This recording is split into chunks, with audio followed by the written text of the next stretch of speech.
Tadi ketemu sama orang, katanya pos 3 udah bentar lagi. Semangat. Wah, ini keren banget.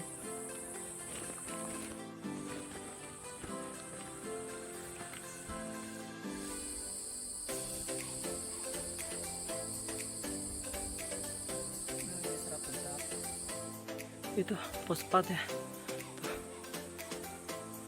Halo sahabat Edge, kembali bersama saya Yogi Dinata. Pada kali ini, sepertinya perjalanan langit negeri yang sesungguhnya baru akan dimulai ya sahabat Edge. Karena setelah melewati pos 4 ini, treknya akan jauh lebih berat bila dibandingkan dengan trek dari pos 1 sampai pos 4 kemarin. Mau tahu kondisi trek setelah pos 4 ini seperti apa? Yuk langsung aja.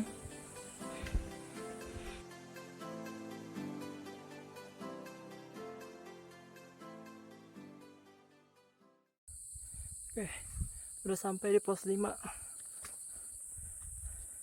Kita sampai di pos 5 jam 10.05.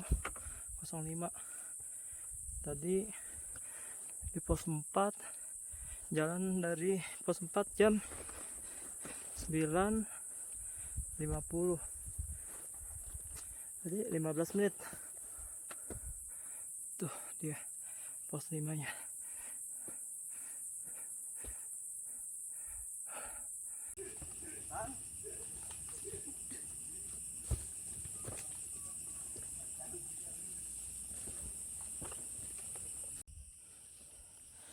Itu ada kelihatan warung-warung, nah yang warna biru-biru tuh seperti pos 6.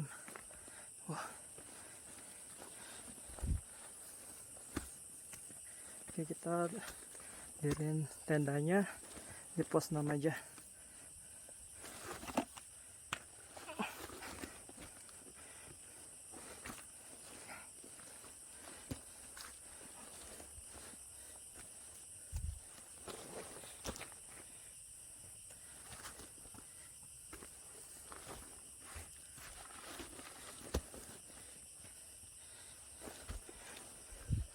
Oh iya, benar pos 6.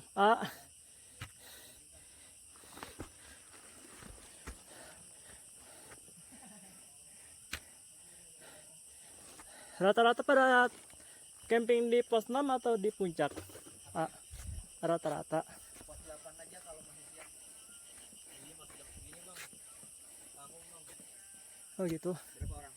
Sendiri doang. Sendiri. Solo. Solo. Gak ada yang naik lagi bang. Apa? Ada yang naik lagi ya? Banyak di bawah. Banyak ya? Banyak. Dari mana bang? Aku Jakarta. Kita dari malam segini aja bang. Oh, dari mana segini aja? Iya bertiga. Bertiga doang.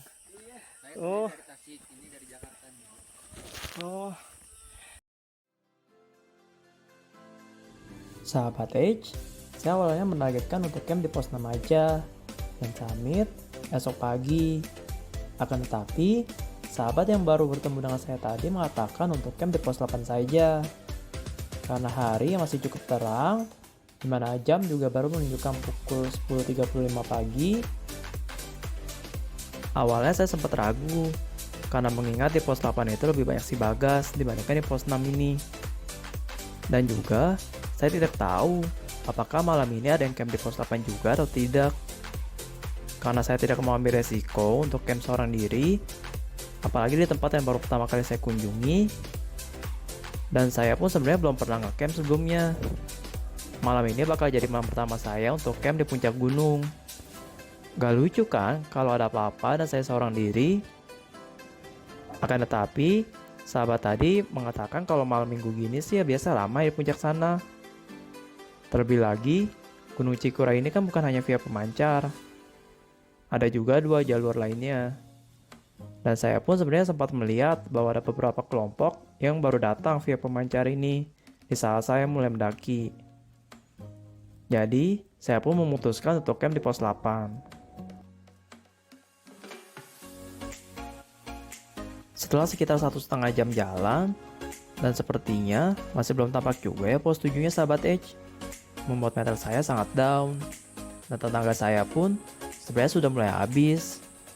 Selain itu, Terdapat juga papan-papan petunjuk jalan yang bertuliskan SM1, SM2, SM3, di mana saya tidak mengetahui apa arti dari tulisan tersebut, membuat saya semakin ragu untuk melanjutkan ke pos 7. Saya sempat berpikir, apakah saya tersesat? Apakah saya salah memilih jalan? Atau ini mungkin hanya efek halusinasi akibat lelah yang luar biasa saja. Tambah lagi, saat itu pun langit tampak sedikit lebih gelap. Dan ternyata, benar saja dugaan saya. Tiba-tiba hujan pun turun. Saya pun berpikir lumayan lama, dan memutuskan untuk balik ke pos 6 tadi saja. Dan sesampai di pos 6, saya pun bertemu dengan 4 sahabat baru saya. Kenalin nih sahabat H, sahabat Aziz dari Klaten, sahabat Fami dari Jakarta, sahabat Abidin dari Jakarta, dan sahabat Luffy dari Jakarta juga. Dari sini pun saya memutuskan untuk ikut mereka saja, di mana mereka mau camp di pos 8. Mungkin ada yang mikir, kenapa gak jadi camp di pos 6 aja bang? Tadi bukannya jadinya di pos 6. Jadi gini sahabat H, ternyata 3 sahabat saya yang di pos 6 tadi, siang ini mereka pun akan turun. Jadi nggak mungkin dong saya camp sendirian di pos 6 ini. Saya pun sebenarnya sempat kesal. Tau gitu, saya lanjut aja ke pos 8. Nggak usah balik ke pos 6 ini lagi. Ya, namanya penyesalan. Emang selalu datang belakangan ya sahabat H. Hahaha. Mau gimana lagi? Setelah itu pun, saya di sini istirahat lumayan lama. Karena memang tenaga saya yang sudah habis. Setelah sekitar 30 menit istirahat, dan kami pun melanjutkan perjalanan ke pos 7. Dari pos 6 ke pos 7 ini, saya tidak terlalu banyak merekam ya sahabat H. Karena memang treknya memaksa kedua tangan saya untuk berpegangan pada akar-akar pohon. Dan kami pun sampai di pos 7. Dari pos 7 ke pos bayangan pun hanya sekitar 15 menit ya. Dan di sini pun kami beristirahat sebentar di shelter darurat. Setelah hujan mereda, kami pun melanjutkan perjalanan. Dan setelah sekitar 5 menit, kami pun sampai di puncak. Jujur, untuk sampai puncak ini bukanlah suatu hal yang mudah bagi kami. Di mana kami sudah membuang banyak hal, dimulai dari segi waktu, uang, dan juga tenaga kami. Akan tetapi, dari sinilah kami berdiri, mencari dan meraih apa yang telah disediakan oleh Tuhan Yang Maha Esa, agar dapat kami kenang selamanya. Karena memang, pengalaman dan kenangan itu lebih berharga daripada uang ya sahabat H.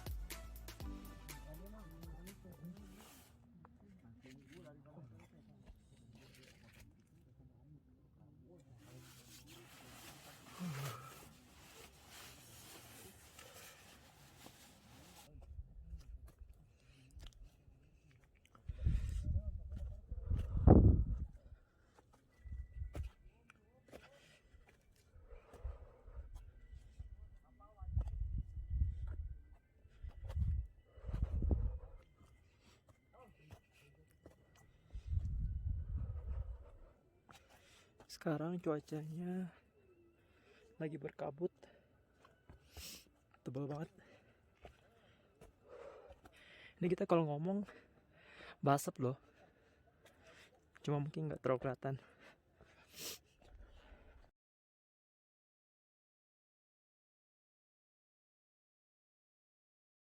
Sekarang gue lagi di Gunung Cikuray. Sekarang lagi jam setengah 11 malam. Kondisi di Gunung Cikuray saat malam ini kurang lebih seperti ini. Mungkin sedikit cerita ya sahabat H. Jadi begitu sampai di puncak, kami pun langsung mendirikan tenda dan langsung istirahat. Sebenarnya sih kami semua belum makan siang ya. Akan tetapi, rasa lelah yang kami rasakan pun membuat kami menjadi tidak lapar. Tidak boleh ditiru ya sahabat H. Karena sebenarnya setelah perjalanan panjang, tubuh kita tuh membutuhkan energi pengganti. Sekarang gue akan coba balik ke tenda. Sini gue kasih lihat ya jalannya. Jalannya sih di sini turunan, bebatu.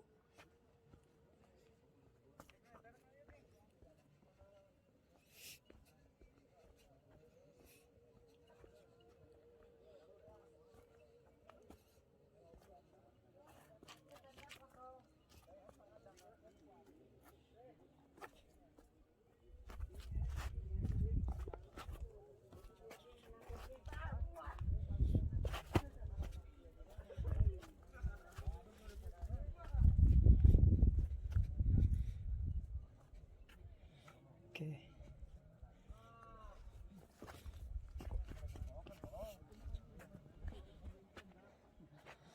Ini tenda gua.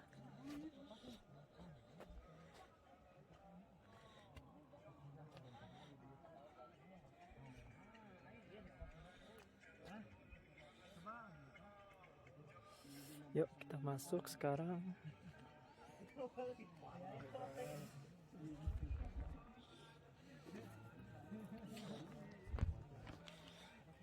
Kurang lebih kondisi dalamnya kayak gini.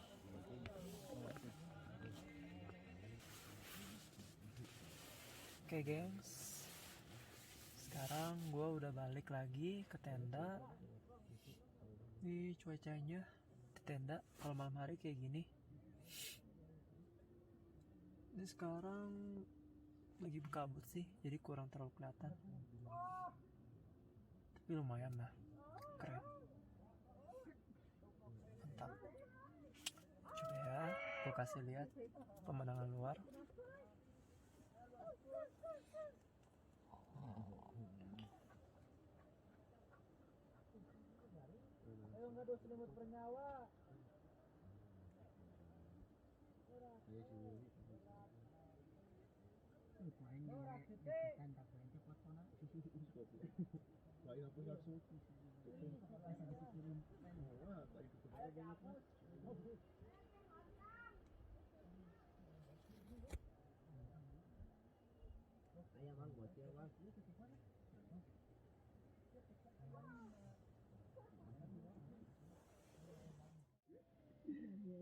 Oke, di sini sekarang gua mau tidur. Semoga besok kita dapat sunrise-nya ya. Karena kita udah di puncak, jadi kita nggak perlu summit attack. Tinggal buka tenda dan lihat sunrise. Bye semuanya. See you night.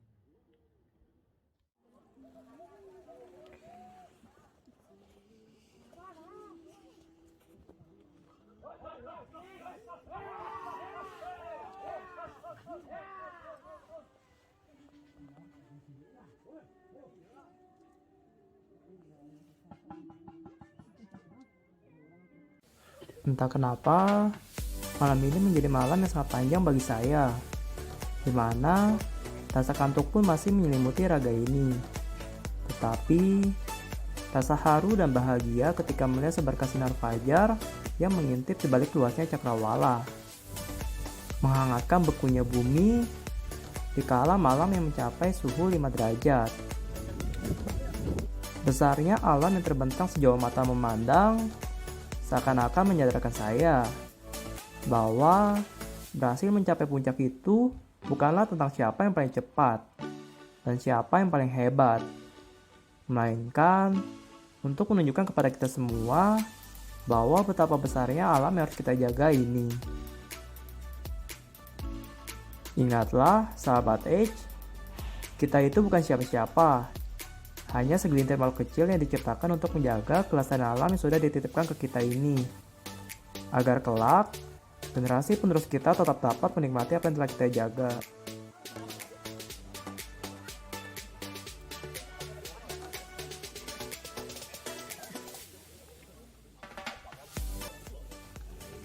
Bang, ini gue ngerokok nggak apa-apa bang, sebelah-sebelahan.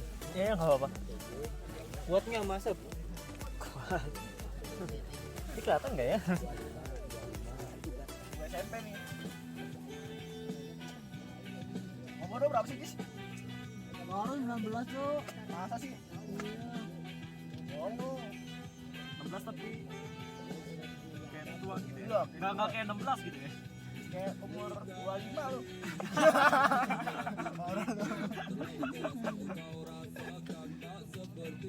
Keinginan zaman yang selalu kau mimpikan. Seperti itulah perjalanan kami, saya dan keempat sahabat baru saya di Gunung Cikura ini.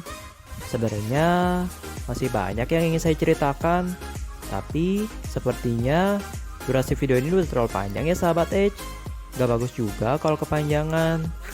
Oh iya, jangan lupa untuk subscribe dan nyalakan lonceng notification-nya agar tidak ketinggalan dengan video-video selanjutnya.